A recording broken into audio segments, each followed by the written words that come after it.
I had another talk with the German Chancellor, Herr Hitler. What these men stand for, we will patiently and temporarily discover. Welcome to History Shadows, the transit zone. Today we continue with episode 3, the Underground Republic. You know, there is this moment in a history, autumn 1939, where if you squint just right, if you look at it from the proper angle, Vilnius becomes something extraordinary. Not extraordinary in the way we usually mean it.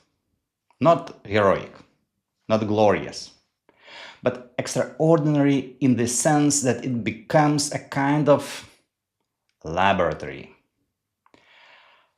A petri dish for all the chaos and desperation and Byzantine complexity that would come to define the Second World War. Think about it. The city has just changed hands again. For the 100th time in its long blood-soaked history? The Soviets were here. Then they weren't. Now it's the Lithuanians.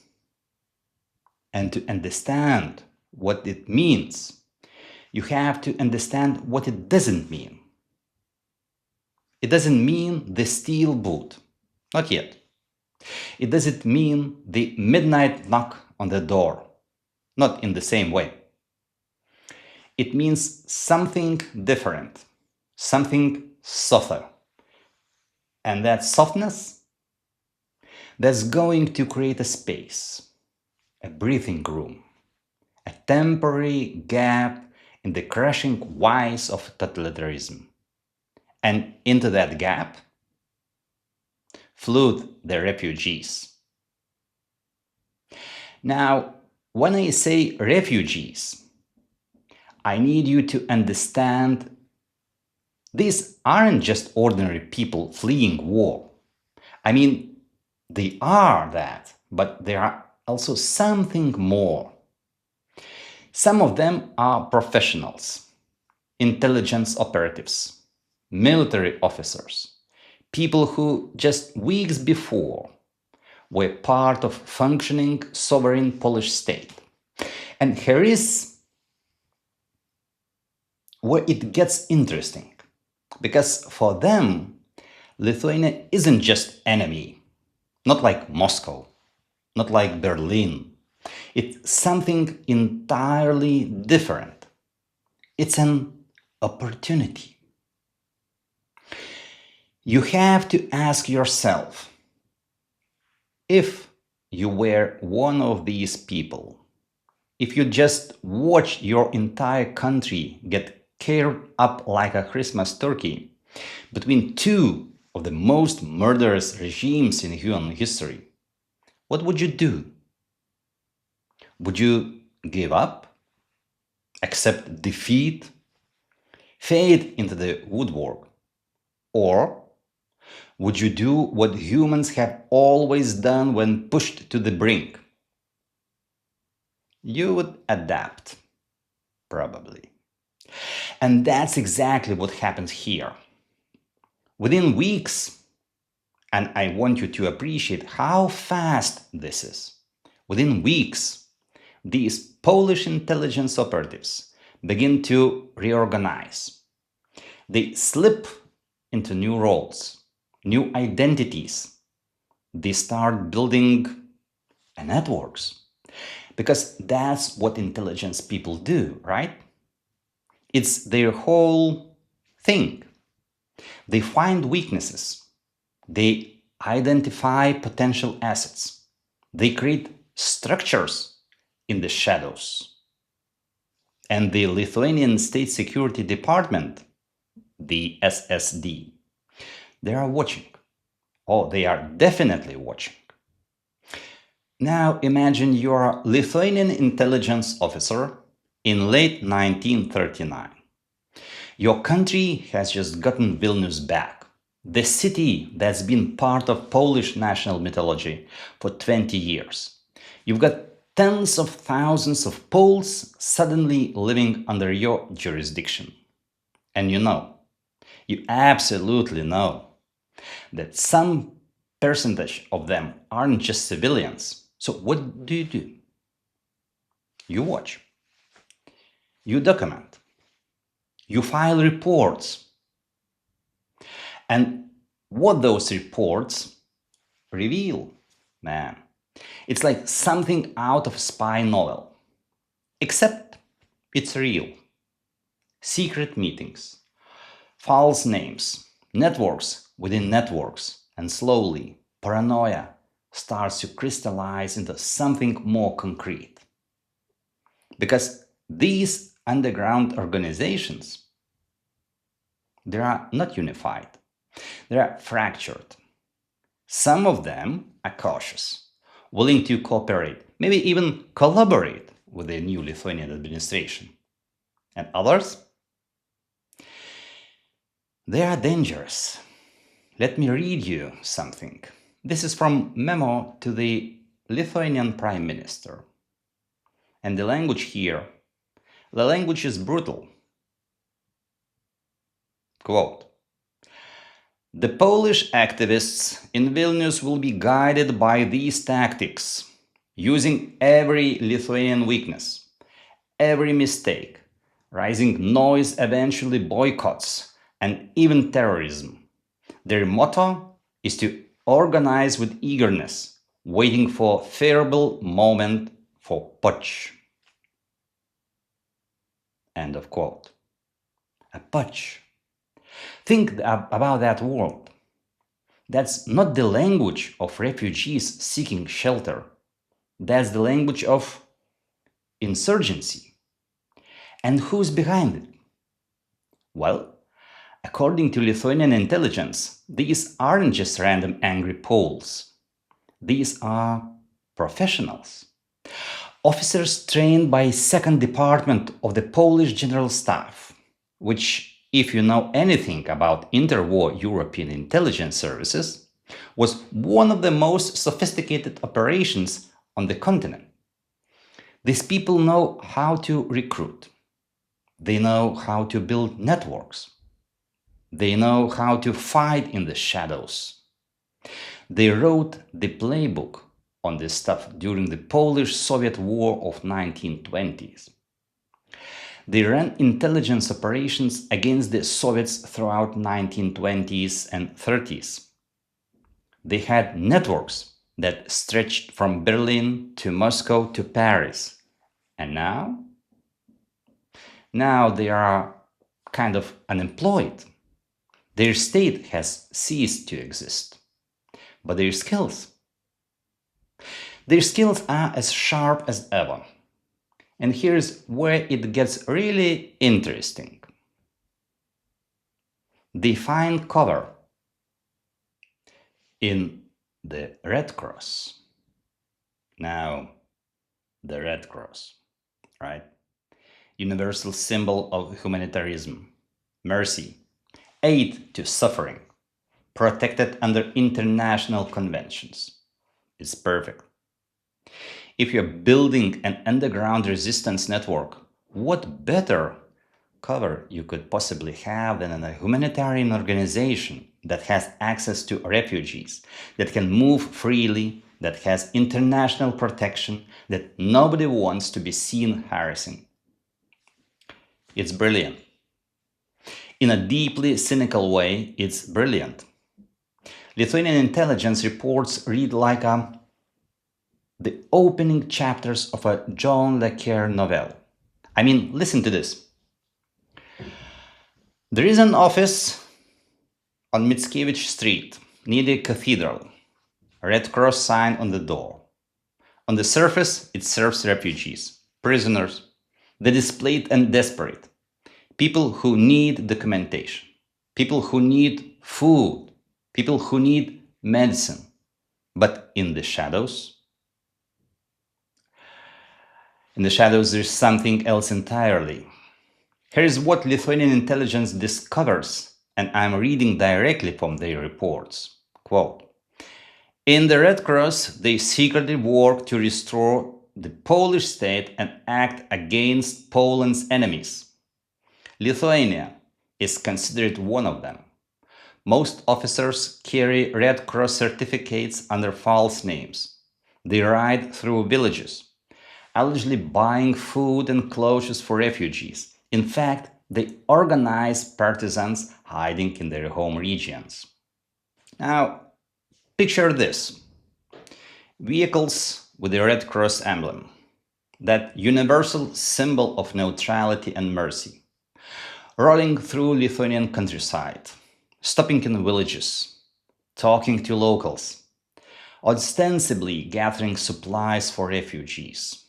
But actually, they're smuggling weapons, they're carrying orders, they're maintaining the arteries of a shadow army, they are identifying safe houses, they are recruiting, they are organizing.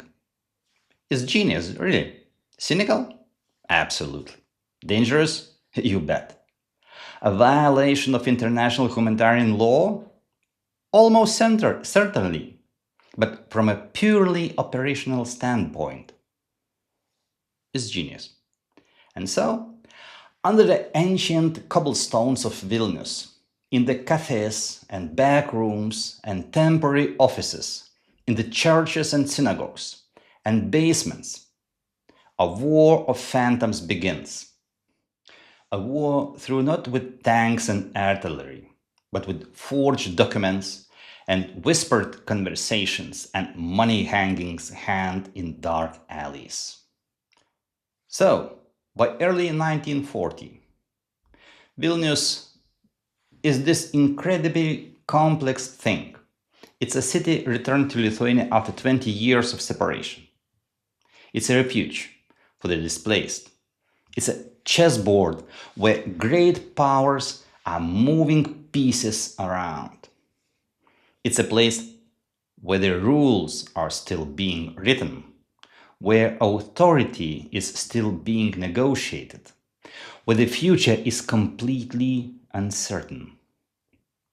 But for the Polish loyalists, for the people who still believe in the old republic, who still carry its symbols in their hearts, it's something else entirely. It's a temporary occupation.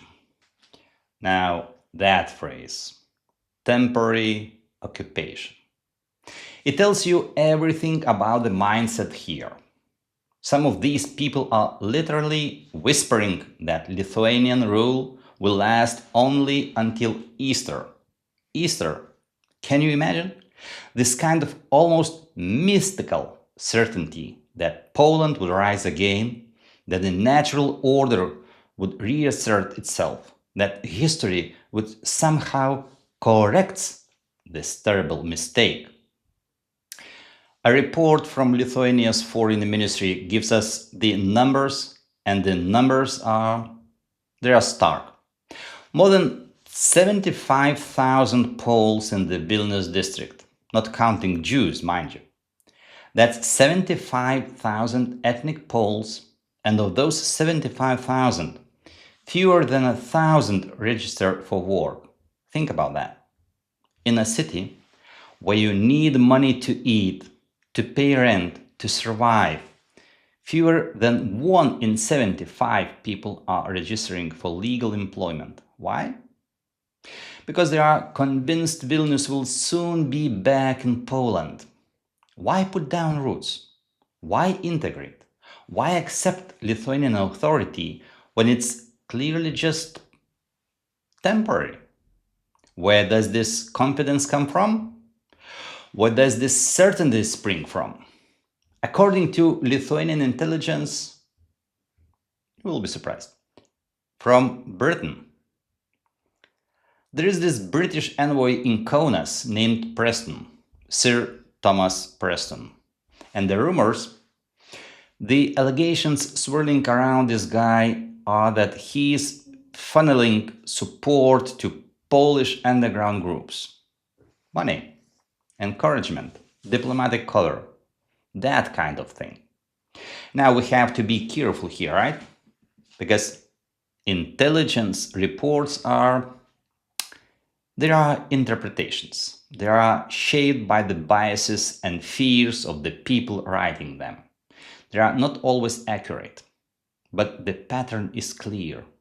There is foreign involvement, whether it's an extensive, as the report suggests, whether Preston is actually this shadow puppet master, that's harder to say. But here is what we know for certain. The underground multiplies. Different groups, different name, different methodologies, different leaders with different visions of what Poland should become, but one shared conviction. Poland will rise again. You've got Wolne Polacy, the Free Poles. You've got Organizacja Walczący Polski, Organization of Fighting Poland. You've got Polska Organizacja Wojskowa, the Polish military organization. Names appearing in intelligence reports, then vanishing weeks later. Splintering, merging, reforming, operating under different covers. It's like trying to fight smoke with your bare hands. And then, late 1939, something more serious arrives in Vilnius. Something with real structure and real connections to the outside world. The Służba Zwycięstwo Polski, the Polish Victory Service. Experienced officers, people with actual training and actual connections to the government in exile. Bringing structure, bringing connections, bringing the seeds of something larger.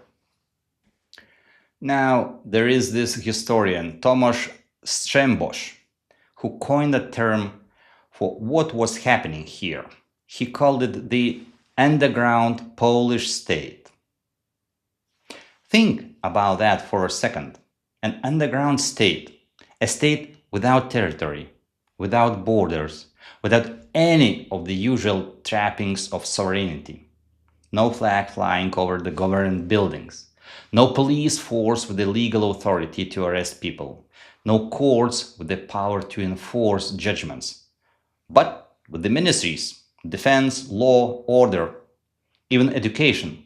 It's a phantom republic, loyal to the government in exile, first in France, later in London, operating in the shadows, existing in the parallel reality of believers. But here is the question that always haunts me about this stuff. Was it real? I mean, what does real even mean in this context? If enough people believe in something, if they organize around it, create structures, follows orders from it, risk their lives for it, at what point does it become real? Even if it exists only in the minds of believers. It's like that philosophical question about the tree falling in the forest, right? If a government exists only for people who acknowledge its authority, if it has no territory, no physical presence, no ability to enforce its will except through the voluntary compliance of believers, is it still a government? Or is it something else? A movement? A conspiracy? A shared delusion? For a Polish officer in Vilnius 1939, it felt real enough. Real enough to risk your life for. Real enough to build networks around. Real enough to plan operations for. Real enough to maintain discipline and hierarchy and all the trappings of military organization. But for Lithuanian administrator or Jewish refugee just trying to survive, it was a phantom, a shadow, a thing that created complications, a thing that drew attention, that created risk, that made life more dangerous for everyone around it. And complications there were, because these different factions within the underground, they had different approaches, right? Different philosophies, different tactical preferences, different visions of what resistance should like. Some wanted dialogue. Some wanted to work within the system, to cooperate with Lithuanian authorities where possible, to preserve what could be preserved. And others, they leaned toward provocation, sabotage, confrontation, even terror. January 1940. Lithuanian intelligence finally moves in force. They've been watching, they've been documenting, they've been building cases, and now they swoop. Arrests sweep across Vilnius, scores of underground activists are taken in, safe houses are raided, documents are seized, networks are rolled up, the survivors scattered. Some go to the countryside, disappearing into rural areas where Lithuanian authority is weaker. Some actually go to Soviet barracks, hoping that proximity to the Red Army will somehow protect them from Lithuanian authorities. Which is talk about being caught between a rock and a hard place. Talk about making calculations based on the lesser of evils. But before they scattered, before they went to ground, they left behind something absolutely chilling. Among the seized documents, Lithuanian intelligence finds operational plans from Wolne Polacy, the Free Poles. And these plans reveal something about the desperation and moral calculus of underground resistance that's just, it's ugly. It's the kind of a thing that forces you to confront the reality that resistance movements aren't always noble. That desperate people make desperate choices. That survival instinct can override moral considerations. The strategy outlined in these documents is classic, cynical, lethal. Blame the Jews. Let me read this to you. Direct quote from the document. Terrorist act will be carried out under the Jewish pretense. Proclamations in 2 languages signed in the name of Jewish organizations. The Jews will answer for everything while the authors remain in the shadows. You know, when you study the Holocaust, when you study the destruction of European Jewry, you see these layers, right? There is the industrial machinery of the German state, the camps, the gas chambers, the Einsatzgruppe and death squads, the trains running on schedule, the systematic bureaucratic, almost banal nature of it all.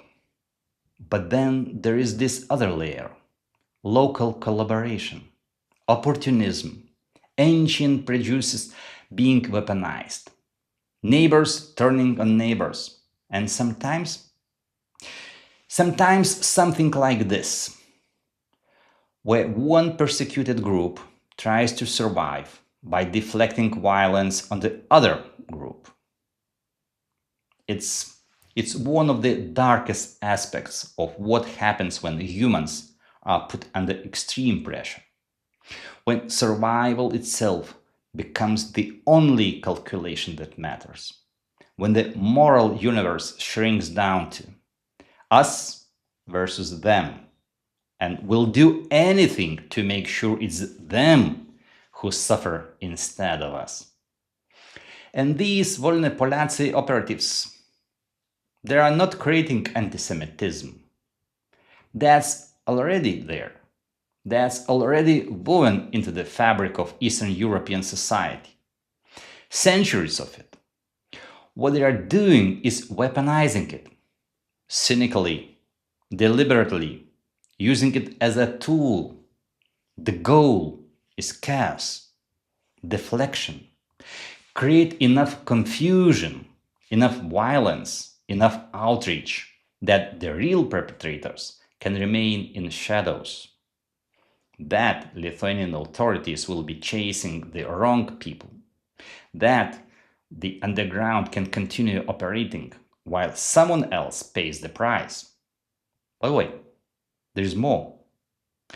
Another plan in these documents targeted the Red Army directly.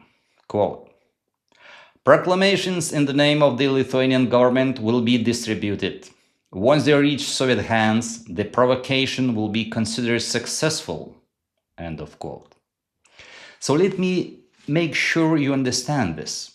The plan is to create fake Lithuanian government documents, get them into Soviet hands, documents that say things that will enrich Moscow, that will make it look like Lithuania is hostile to Soviet interests. And then sit back and watch as the Soviets turn the paranoid fury on the Lithuanian administration. This isn't resistance. This is weaponized deception. This is trying to survive by setting your neighbors' houses on fire, by creating chaos that you hope to slip through while everyone else is burning. And the people most exposed? The people are already hounded across Europe, already facing discrimination and violence everywhere they go. The Jewish population, they are being set up as a bait. It's one of those moments in history where you want to pause and say, okay, let's have some moral clarity here. Let's not lose sight of what we're talking about.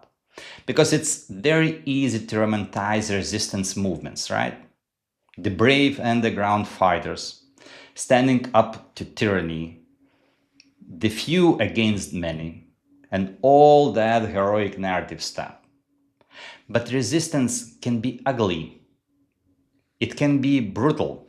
It can involve choices that are just morally horrifying, that betray other victims, that sacrifice the vulnerable to protect the strong.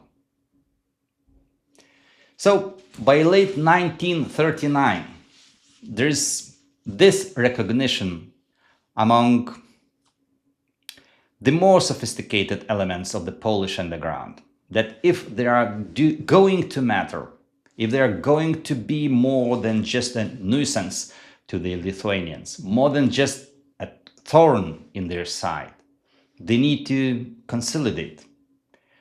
Dozens of little groups, all with different methods, different leaders, different ideological commitments, different levels of professionalism.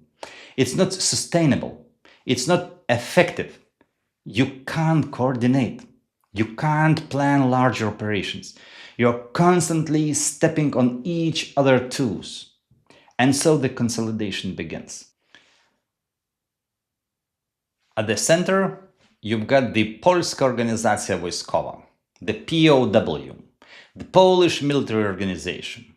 And quietly, deliberately, methodically, it starts absorbing the smaller organizations, like a corporate manager, but with guns and conspiracies instead of stock options. Lithuanian intelligence watches this happen in real time. And what they see isn't just a local phenomenon. It isn't just some guys in Vilnius deciding to team up. Here's what they report, quote, this organization, POW, is neither local nor casual. It operates on orders from commissariats scattered across former Polish territories by the Polish government in France. In Vilnius, such a commissariat exists in a disguised form. End of quote. A commissariat operating in disguised form. reporting to the government in exile in France. This is statecraft being conducted in secret by people who technically don't have a state anymore, but who are acting as if they do. Creating parallel structures, maintaining chains of command, preserving continuity. The only major group that stays independent is the Obóz Wielkopolski, the OWP, Camp of Great Poland. Why? Maybe by design, maybe to maintain plausible deniability, maybe as a camouflage, so that if one organization gets rolled up, the others survive. Maybe because they have different ideological commitments. Maybe just to keep everyone guessing about who's actually in charge. Now, if you wanted to measure the underground, to really quantify how big this thing was, how many people were involved, how much of a threat it actually posed, you'd run into a problem pretty quickly, because the records were, they're poisoned. On one hand, you've got Soviets and KGB files, and they are full of numbers, detailed breakdowns, arrests, seizures, organizations liquidated. The Soviet security apparatus was nothing if not thorough in its documentation. But these documents are warped by ideology, by the need to justify budgets and manpower, by torture, producing unreliable confessions, by quotas that Soviet intelligence officers had to meet to prove they were doing their jobs. If an NKGB officer needed to arrest 100 so-called enemies of people this month, guess what? He is going to find 100 enemies of the people, whether they actually exist or not. Still, even propaganda casts a shadow you can measure, right? Even disordered reflections tell you something about the object casting them. Based on archival documents, in Kaunas 1940, the NKGB claims they liquidated 10 Polish underground organizations, disbanded 16 illegal groups, made 549 arrests. Do we trust these numbers? Not blindly, not without corroboration. Soviet paperwork is basically victory theater on official letterhead. Look how many enemies we've crushed. Look how effective we are. Give us more resources. But even accounting for exaggeration, even cutting those numbers in half, something real was there, something substantial. And then there is the question of international support, foreign backing, the money and diplomatic cover that can make the difference between a resistance movement that sputters out and one that actually survives. Lithuanian files are pretty thin on proof of foreign embassies directly bankrolling the underground. They're suspected. They believe it. But hard evidence? That's scarce. Soviets records through, they paint a different picture. British and French missions in Kaunas, even the Japanese consulate, they all appear in the margins of these clandestine operations. Meetings mentioned in passing, money supposedly changing hands, couriers using diplomatic pushes. Early 1940, Lithuanian security sweeps across Vilnius in coordinated operation. They arrest more than 100 underground members in a single week. But the British envoy, I've mentioned him, Sir Thomas Preston, is informed, and his reaction is, well, it's fascinating. He is almost amused. Listen to this. Quote, albeit unpleasant, the effect was laughable. Apparently, only fragments were liquidated. Operations in general were interrupted, not harmed. End of quote. Let me give you a translation. We know how deep this goes. We're not worried. You got the small fish. The big fish are still swimming. Person wasn't just a diplomat doing diplomatic things. To many Poles, he was a lifeline, a patron saint with a checkbook, someone who could make things happen, someone who represented the possibility that they weren't alone, that the Western democracies hadn't completely abandoned Poland.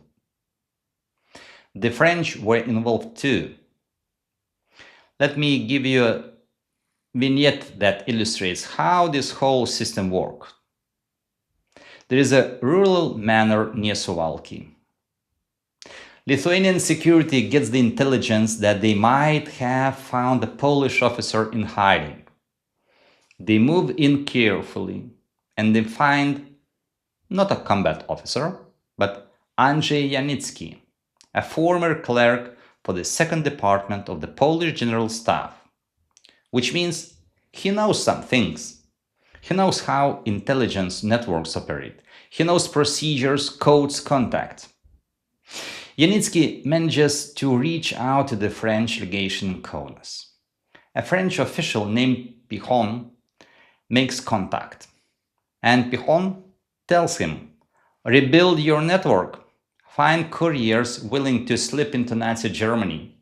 Gather intelligence. Money will come. Contacts will appear. Protection? Within reason. This is diplomacy transforming into espionage.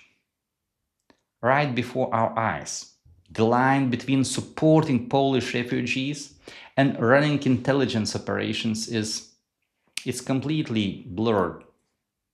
But even here, even with foreign support, even with money and diplomatic backing, trust is this incredibly fragile thing.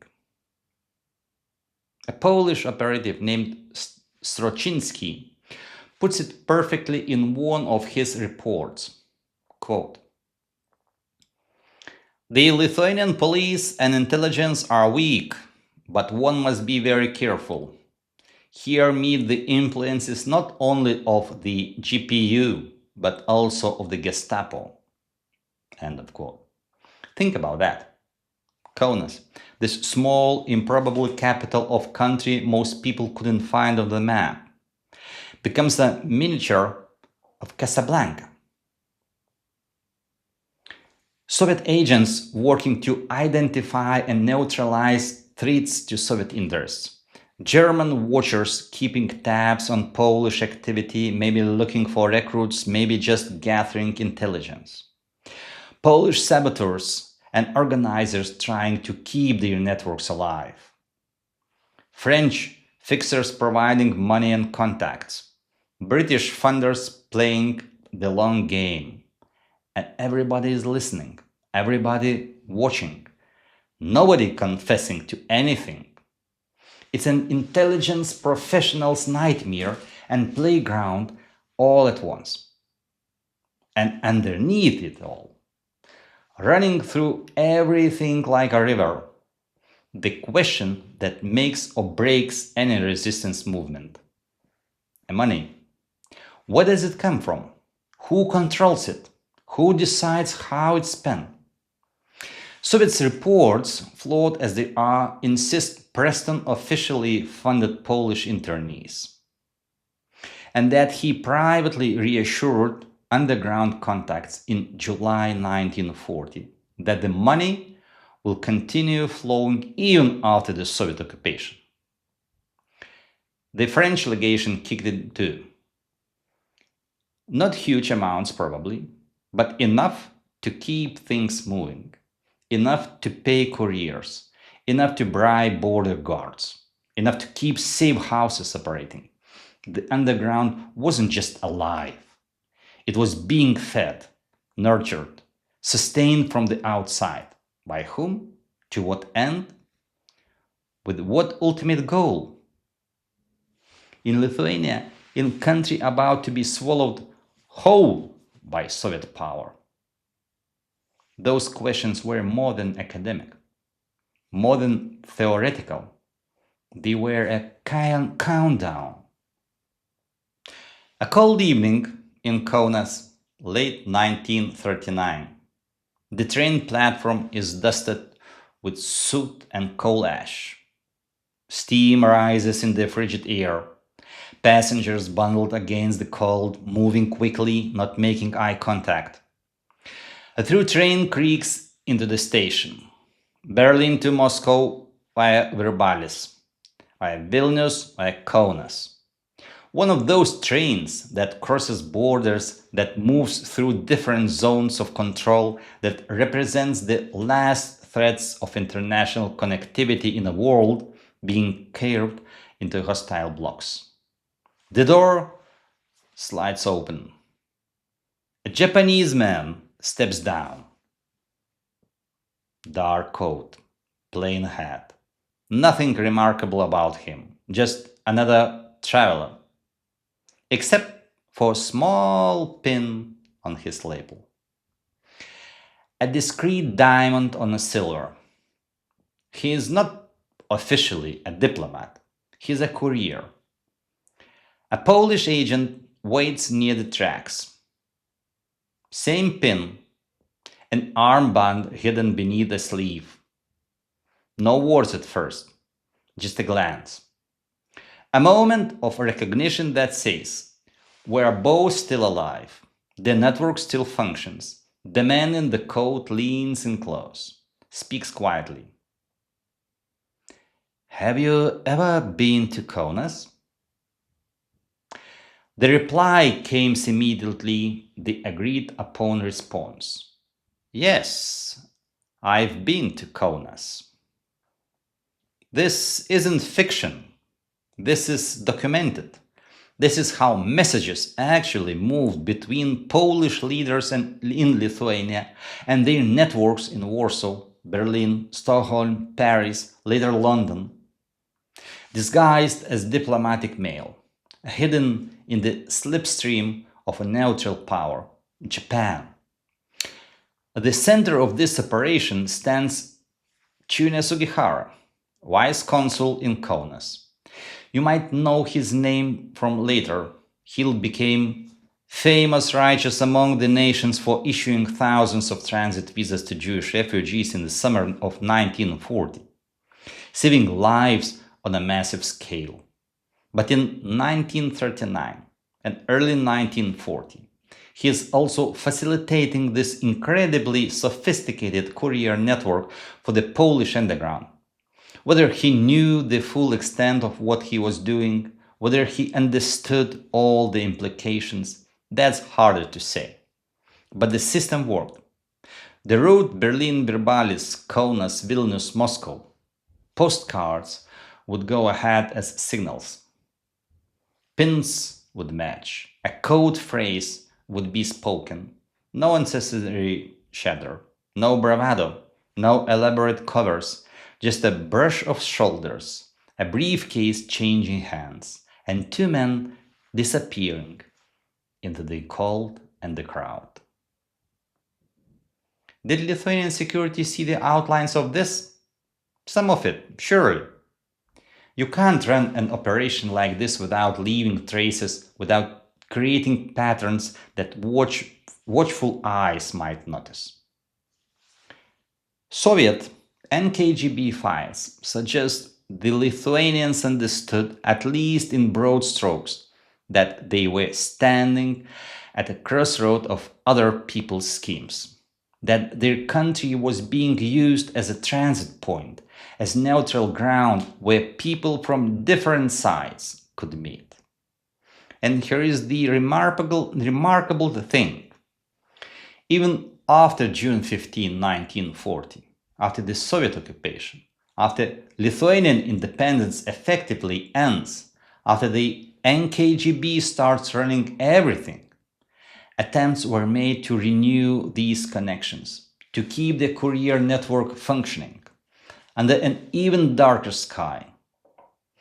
One report from that summer is just astonishing in its audacity. A meeting in Vilnius, Polish underground representatives, and also Colonel Kazys Girnius, representing Lithuanian military intelligence, or what's left of it under Soviet occupation, and British emissary whose name doesn't appear in the documents. The agenda? A joint uprising against the Soviets. Two nations with a century of friction, old enemies, border conflicts, ethnic tensions, the whole complicated bloody history of Eastern Europe, sitting at one table because the Red Army has become the only math that matters. Because Soviet occupation threatens both of them. Because the enemy of my enemy is, if it's not my friend, then at least my temporary ally. Above them, silent patrons. Britain playing its great game, Japan pursuing its own interests in the region, both willing to support any resistance to Soviet power. The decision they reach is audacious, almost insane when you think about the odds. A united leadership, an armed rising, mobilized, disconnected Poles and Lithuanians together create combined force that might be able to challenge Soviet control. It never happens, of course. By July 1940, the window has already closed. Soviet power is too entrenched. The NKGB has penetrated too many networks. The risk is too great. But the attempt, the willingness to even contemplate it, that tells you something about the desperation of the moment. It's the last flicker of independent action before the room goes completely dark. Because by July 1940, Lithuania is no longer a sovereign state. The fiction of independence is over.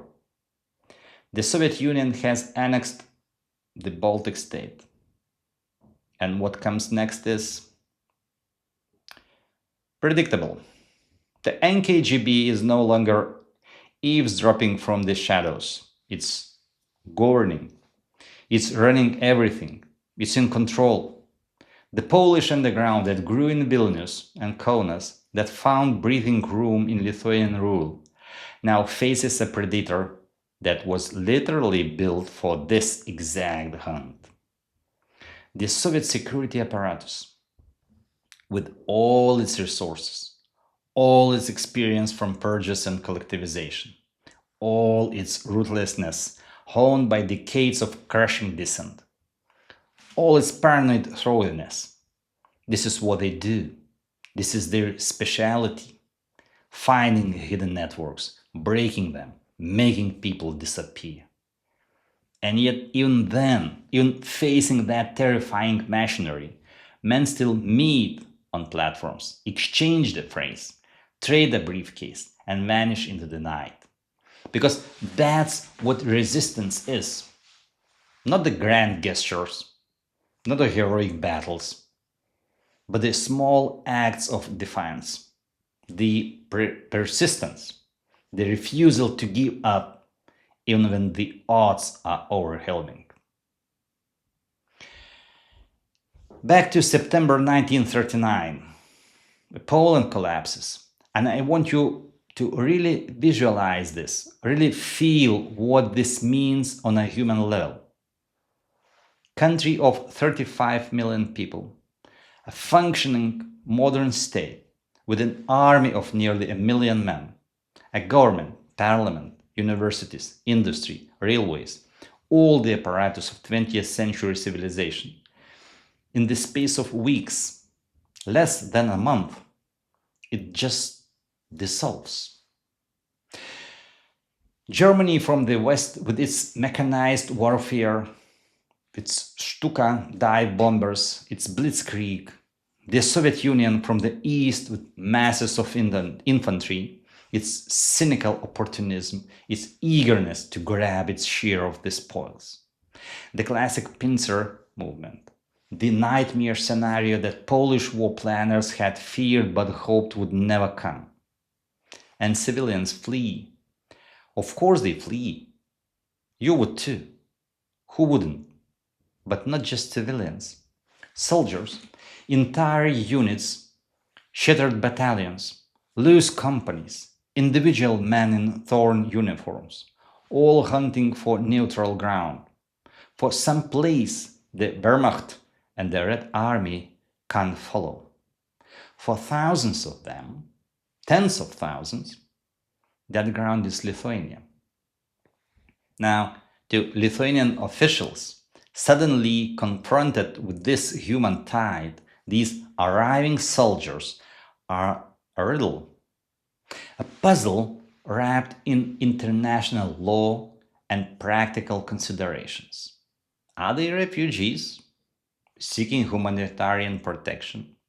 Are they combatants still technically at war? Are they prisoners of war?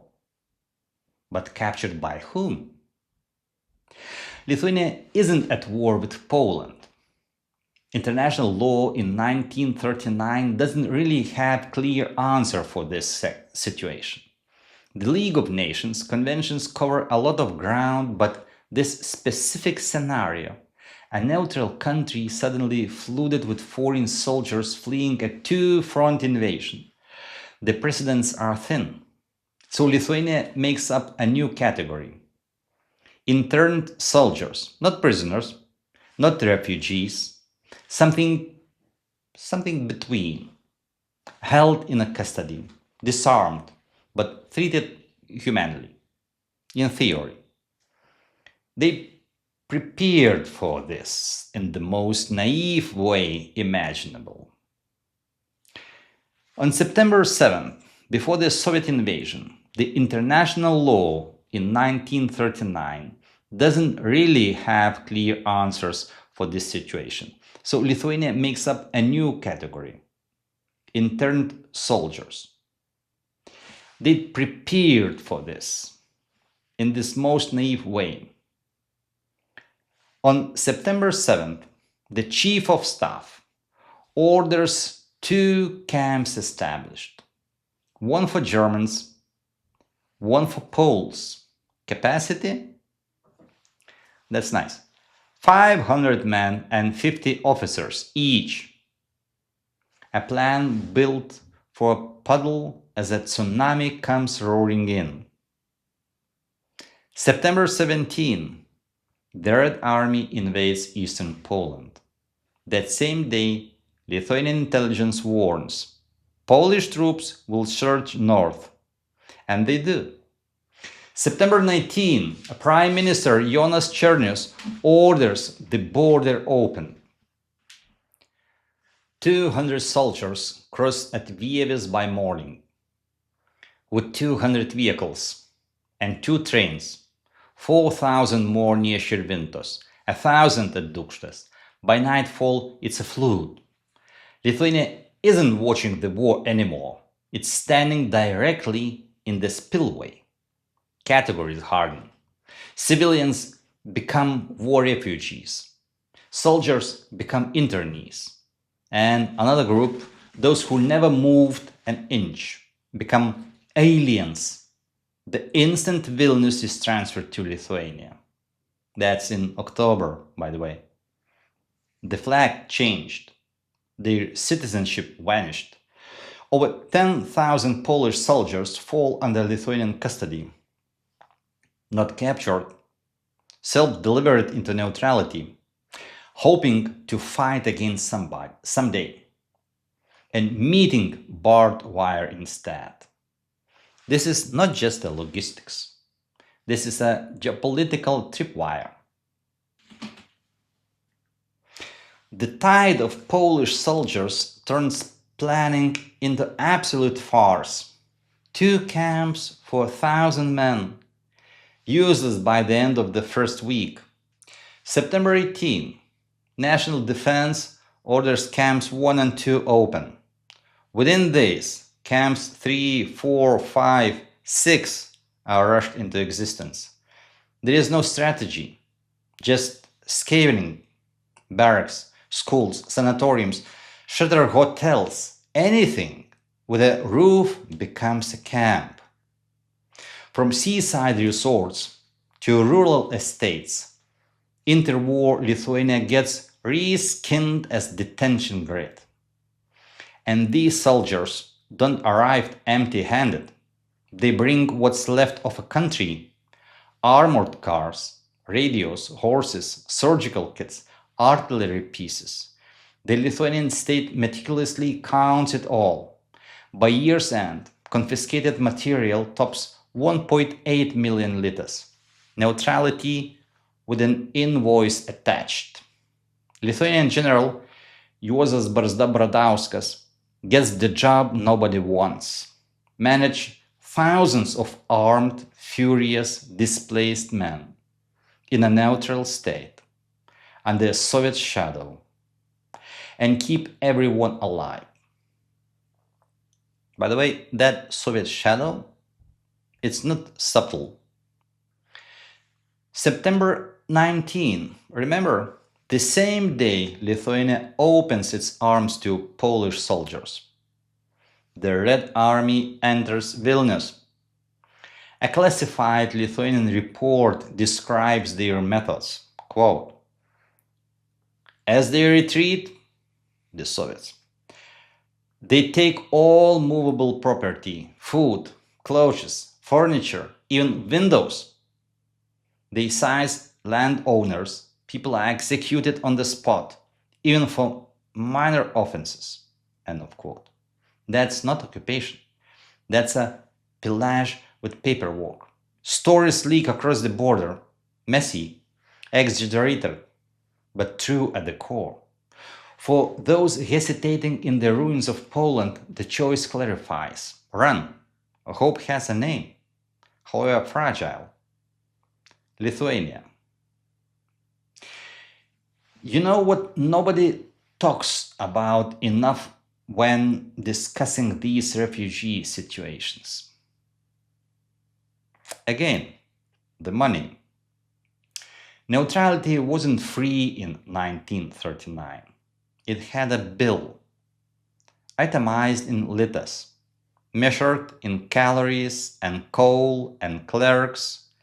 By January 4, 1940, the Lithuanian treasury had spent over 5 million litas on Polish internees. Let me give you some examples. Daily rations: 4 litas per private, just under 5 per officer. Now listen to this. Civilians. In December, a war refugee got 46 cents a day. In January, 64 cents a day. Barely breathe. Market reality in Kaunas, just to compare the prices. December 1939. Butter, 3.3 litas per kilogram. A chicken, 3 litas.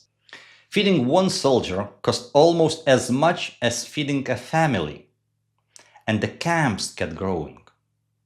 So Lithuania does what any small country would do in this situation. By the way, I think the big one will do the same. They knock on the doors, Britain and France. The logic is simple. You are defending Poland, right? You declare support. You have promised to cover costs. We have been feeding thousands of Polish soldiers. Shouldn't we be reimbursed? In December 1939, Lithuanian diplomat Reminavičius approaches London. London's reply is ice. Quote, a neutral state must wait until the war ends and then submit It's billed to whoever's responsible. End of quote. A short translation. Good luck. Don't call us. And in Western eyes, Lithuania doesn't look fully neutral anymore. And that's important. After the Mutual Assistance Pact with Moscow, Red Army bases sit on Lithuanian soil. Lines are being drawn. Lithuania is no longer on the preferred side. Inside the camps, the imaginary grins and sputters. A commandant of the camp writes in October, quote, "How can we work when not a single clerk understands regimental bookkeeping? We can't write orders. We can't track food. No one knows who is responsible." End of quote. And it's not incompetence. It's talent starvation. 7 camps, too few trained staff, and a language problem. Most internees spoke Polish. Almost none spoke Lithuanian. And vice versa. Many guards and clerks spoke only Lithuanian. The second camp summed up with bureaucratic despair. Quote, "Appoint officers who speak Polish or at least Russian.